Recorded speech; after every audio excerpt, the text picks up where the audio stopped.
Hey guys, so we have just reached a little over 100 days of traveling. Yay! Yay!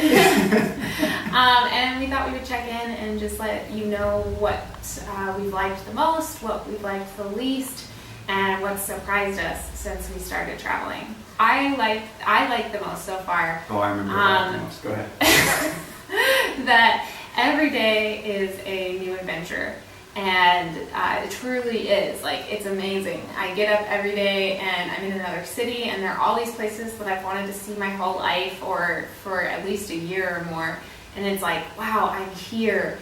And I'm standing there at something that I've been waiting to do forever. Like yesterday, we went to Montserrat, which is this kind of this monastery on the top of a mountain that looks out over just miles. You can see miles and miles, and it was like amazing to just be standing there and be like, wow, I'm here. Like, I've looked at this in pictures and I've done all this research and now I'm right here. And I think that's been my favorite thing. My favorite thing that I remember, to jog my memory once Emily started talking, I love that we are meeting so many people and we're making so many new friends. We're meeting people from all over the world, be it from London or Prague or Barcelona or Buenos Aires, or, I mean, name a country, we've probably made a friend there, which has been really nice. And the other thing that I really like, that I've liked so far, is making these friends and then being able to see them down the road. So, for example, right now we're at a friend Angie's house here in Barcelona, whom we met 3 months ago in the Yucatan, in Valladolid in Mexico, and now we're like in her apartment hanging out in Barcelona, which is fantastic. So that's been my favorite thing. I mean, in addition to Emily being like, wow, I'm here, like, I'm seeing this is Chichen Itza, or this is Machu Picchu, or this, you know, this is Buenos Aires, like, that's really cool, but the people have been my favorite part. Yeah. And then the next thing we were going to talk about is what have we liked the least. So I'll start, but one of my least favorite things dealing with traveling is the constant hostels, probably. That's one thing, is just we've gone through so many hostels every week. It's a different hostel. Sometimes we do Airbnb, sometimes we stay with friends, but most of the time it's hostels. And although we've had some great ones, we've also had some bad experiences with bad roommates or rude people or whatever happens. Bad hostel.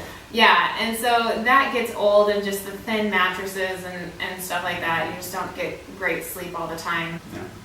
And I, kind of an old man, I like to get up at the same time every day, and I like to eat the same breakfast and eat like the same lunch, and I don't know, I have a hard time without structure, and so a lot of this trip has been structureless, particularly with just like day-to-day schedules. Like one morning we're up at 3:30 so we can go to the airport. The next morning, excuse me, we're sleeping until noon and we're eating, you know, breakfast for dinner, and I just have a hard time with that. I like getting in a routine, and there's a routine to travel, but it's not the same. So I've had a hard time with that.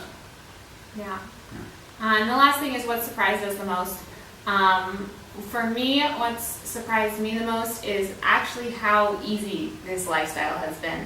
I know that we're complaining about hostels or too much free time or whatever, but it really has been shocking to me how easy it was to do this lifestyle. I thought it would be a lot harder. I thought we'd be fighting more. I thought life would be just more difficult. We'd run into more problems. And it's aside from Peru. Better knock on some wood here. Yeah. I'll knock on some later. But aside from Peru, I mean, it's been pretty smooth sailing. And just like to realize that we only saved for a little less than a year to make this possible on middle, income, household income, that it's just kind of crazy to me that this is possible. So that surprised me. Yeah. I jokingly said earlier that what surprised me the most is how little we fought. But it's really not a joke. I had a lot of friends say, you guys are going to be at each other's throats, after a week, especially because we'd been living long distance for 2 years before we did this. And so we went from being 90 miles apart most of the time to this far apart 24/7. And we've bickered and we've had some fights, but it really has been easier than I think we both thought. Yeah. And packing, that's the other thing. I think so. I've got a 33-liter backpack right now, and what surprised me is how easy it's been to live out of that much space. And I think I could probably go with even less. So if we ever do the Peony World Tour Part 2, I think I could get away with less than a 33-liter pack, because there's just I brought too much stuff. There's stuff that I don't need and I don't use, and I'm still carrying it around because I think, well, what if I need it down the road? But I haven't needed it the last 100 days. Yeah.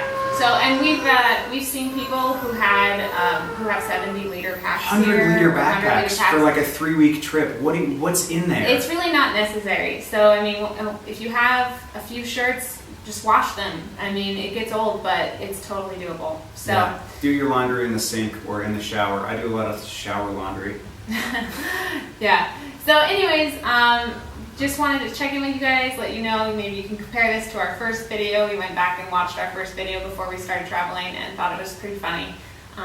So, yeah, 100 days. 100 plus days. We've got another... And 6 more months to go. 6 more months. All right. All right. PeonyWorldTour.com.